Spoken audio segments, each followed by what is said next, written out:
Voilà. Alors, j'ai proposé à Jean-Pierre, donc, au lieu de faire comme je le faisais pour les films précédents, c'est-à-dire de faire toutes les voix avec Annick pour le tableau, par exemple, on faisait toutes les voix des personnages pour faire cette fameuse maquette.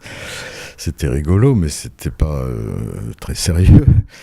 Et il m'a proposé d'enregistrer déjà la voix du personnage, alors qu'il était loin d'avoir les moyens de produire le film.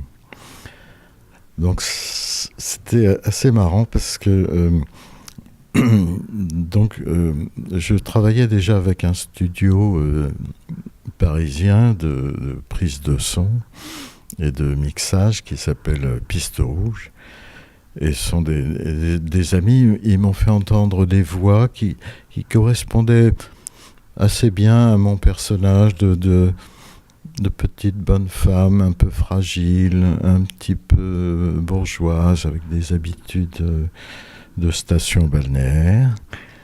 Et j'ai écouté donc des comédiennes, ils m'ont fait écouter un casting, et puis, bon, je trouvais ça très bien.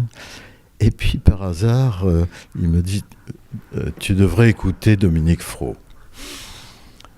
Alors, j'entends sa voix, je la connaissais absolument pas, et je me dis, mais je suis en train de faire un contresens formidable avec ce personnage.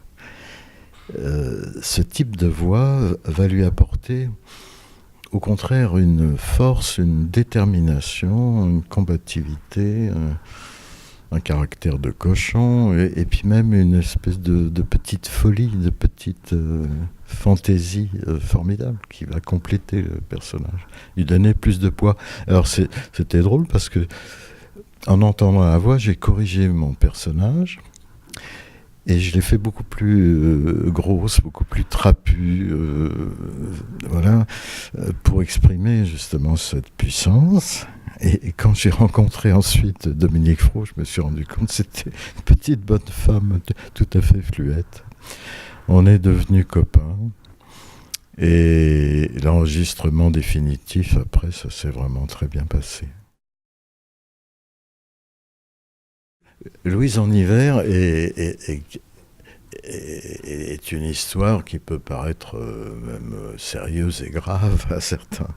Mais pour moi, pas du tout. C'est aussi une comédie. Le personnage est drôle.